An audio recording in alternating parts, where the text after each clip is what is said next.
Foto-foto atau video yang mengenaskan, menyedihkan sekaligus mengherankan. Bagaimana mungkin korban yang dalam kondisi mengenaskan dipublikasikan dengan vulgar ke publik? Fenomena yang belakangan ini marak terjadi patut kita kaji bersama secara seksama karena menyangkut kemaslahatan orang banyak. Kecelakaan maupun bencana alam adalah salah satu bentuk musibah. Banyak orang terluka dan meninggal dunia. Demikian Allah Ta'ala menyebut kematian sebagai musibah. Jika kamu dalam perjalanan di bumi lalu kamu ditimpa bahaya kematian. Al-Quran Surah Al-Ma'idah ayat 106. Lalu bagaimana sebenarnya syariat agama mengatur masalah ini? Rasulullah SAW sudah memberikan arahan kepada umatnya dalam sabdanya. Perumpamaan seorang mukmin dalam kasih sayang terhadap saudaranya ibarat satu tubuh. Apabila salah satu bagian mengerang kesakitan, maka yang lain pun turut merasakan demam dan tidak bisa tidur. Hadis riwayat Muslim. Lalu bagaimana mungkin seorang muslim begitu mudahnya mengabadikan foto-foto korban meninggal dan luka-luka lalu disebarkannya ke media sosial? Bukankah tindakan ini telah mengusik privasi dan melanggar kehormatan orang lain yang dilarang dalam syariat? Padahal Allah sangat memuliakan manusia sebagaimana difirmankan. Dan sungguh telah kami muliakan anak keturunan Adam. Al-Quran Surah Al-Isra ayat 70. Oleh karenanya, segala hal yang bisa mengakibatkan rusaknya kehormatan seorang muslim dilarang oleh syariat.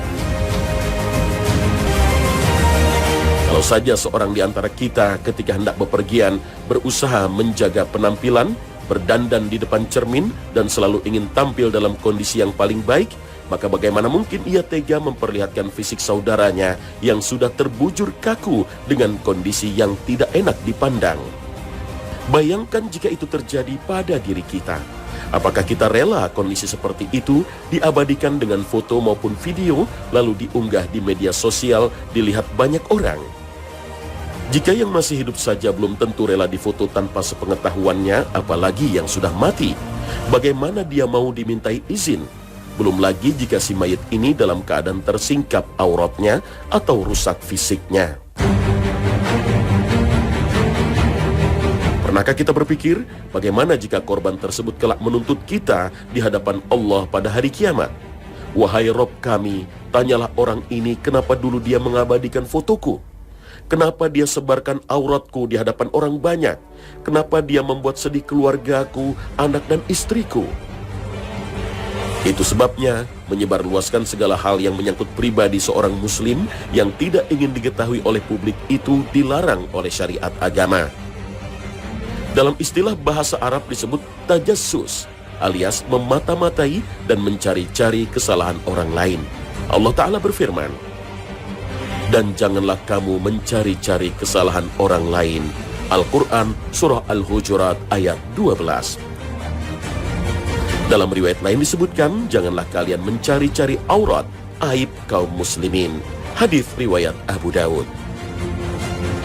Mengabadikan foto tanpa sepengetahuan yang difoto termasuk dalam larangan tajassus, di mana orang merasa tidak aman karena privasinya terganggu. Sebagian orang beralasan dia menyebarkan foto atau video itu agar menjadi pelajaran bagi orang lain. Benarkah separah ini sampai kita tidak bisa membayangkan orang mati kecuali dengan melihat mayat korban tewas dan luka-luka?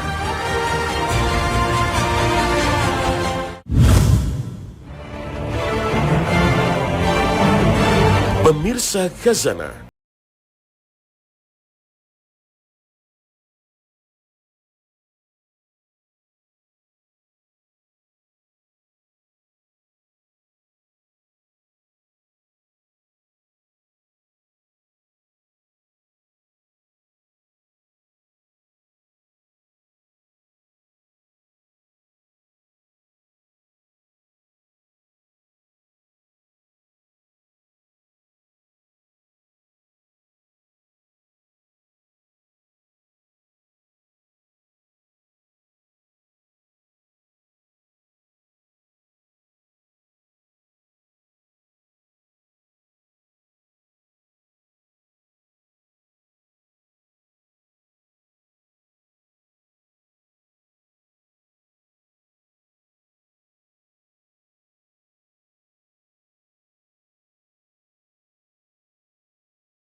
merekam candaan Rasulullah SAW yang merupakan suri tauladan utama dari umat ini. Meski Nabi SAW juga bercanda, namun konten bercanda tentu saja tidak harus seperti yang dicontohkan Rasulullah SAW. Konten bercanda biasanya mengikuti selera dan kebiasaan yang ada di masyarakat. Hal yang dianggap lucu dalam suatu daerah belum tentu dianggap lucu di tempat lain. Hal yang dianggap lucu di masa lalu belum tentu dianggap lucu saat ini. Oleh sebab itu, Islam hanya meletakkan etika dan prinsip-prinsip yang mesti diperhatikan ketika bercanda. Pertama, jika bercanda hendaknya meluruskan niat dan tujuan bercanda. Niat untuk menghilangkan kepenatan, rasa bosan dan lesu, serta menyegarkan suasana. Tapi jika niatnya untuk melecehkan orang lain, merendahkan orang lain, tentu termasuk yang dilarang.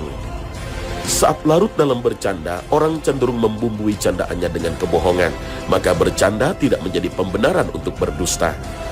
Rasulullah SAW juga sudah menegaskan hal ini dalam hadisnya. Beliau SAW bersabda, "Aku menjamin dengan sebuah istana di bagian tepi surga bagi orang yang meninggalkan debat meskipun ia berada di pihak yang benar. Sebuah istana di bagian tengah surga bagi orang yang meninggalkan dusta meski ia sedang bercanda. Dan istana di bagian atas surga bagi seorang yang memperbaiki akhlaknya. Sesungguhnya aku juga bercanda, namun aku tidak mengatakan kecuali yang benar." Hadis riwayat Tabrani. Nabi SAW bahkan mengingatkan kita akan resiko bohong, sekalipun hanya dimaksudkan untuk bercanda agar terdengar lucu atau menarik. Nabi SAW bersabda, "Celakalah seseorang yang berbicara dusta untuk membuat orang tertawa. Celakalah ia, celakalah ia." Hadis riwayat Abu Daud dan Tirmizi. Batasan dan etika bercanda perlu memperhatikan caranya.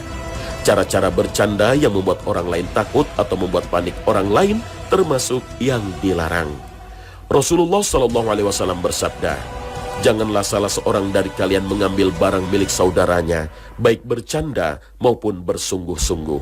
Hadis riwayat Abu Daud dan Tirmizi.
Agama. Bercanda tentang Allah, bercanda tentang Rasulnya, kitabnya, para sahabat yang mulia, atau candaan tentang ibadah sholat, puasa, zakat, haji, atau tempat dan waktu yang dimuliakan seperti Ka'bah, Hajar Aswad, bulan Ramadan, Lailatul Qadar, dan sejenisnya. Semua itu jika dijadikan objek bercanda dan bahan ejekan, bisa menjatuhkan pelakunya ke dalam kekufuran dan kemunafikan. Bercanda ibarat bumbu kehidupan. Sama seperti bumbu masakan, jika berlebihan pastilah membuat rusak rasa masakan. Bercanda yang berlebihan bisa mengakibatkan pelanggaran aturan agama lainnya ataupun norma yang berlaku di masyarakat. Bercanda berlebihan juga bisa menjatuhkan wibawa dan martabat pelakunya di hadapan manusia lainnya. Bercanda yang berlebihan juga menjadikan tertawa yang berlebihan. Hal ini bertentangan dengan anjuran Nabi SAW agar kita lebih banyak menangis daripada tertawa. Beberapa ulama generasi terbaik umat ini mengingatkan bahwa tertawa berlebihan bisa menjadikan hati mati, sehingga tidak sensitif terhadap kebenaran dan kebaikan, serta tidak responsif terhadap kemaksiatan dan kemungkaran.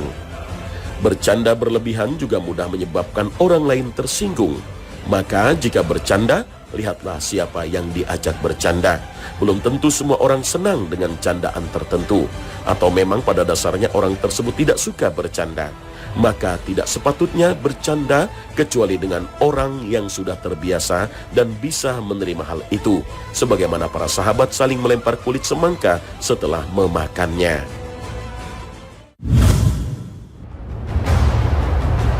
Pemirsa Khazanah, salah satu persoalan yang sering muncul dalam sholat berjamaah adalah tentang siapa yang lebih berhak menjadi imam. Beberapa masjid yang besar memang sudah tertib termasuk penentuan imamnya. Tapi beberapa masjid kecil atau musola-musola tempat kerja, persoalan ini seringkali mengemuka. Tidak jarang, sesama jamaah saling mempersilahkan untuk menjadi imam.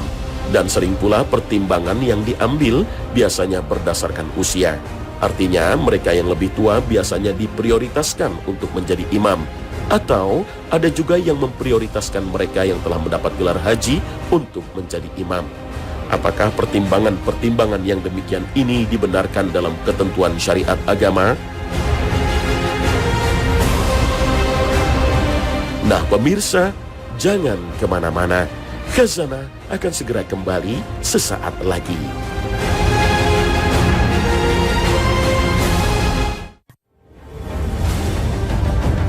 Pemirsa Khazanah, persoalan siapa yang paling berhak menjadi imam sebenarnya sudah diatur dalam syariat. Ada beberapa hadis dari Rasulullah SAW yang dapat dirujuk. Di antaranya adalah sabda Rasulullah SAW berikut: yang menjadi imam bagi suatu kaum adalah orang yang lebih baik dalam membaca kitabullah. Bila kemampuan dalam membaca sama, maka yang lebih paham dengan sunnah. Bila kemampuan mereka sama, maka yang lebih dahulu berangkat hijrah.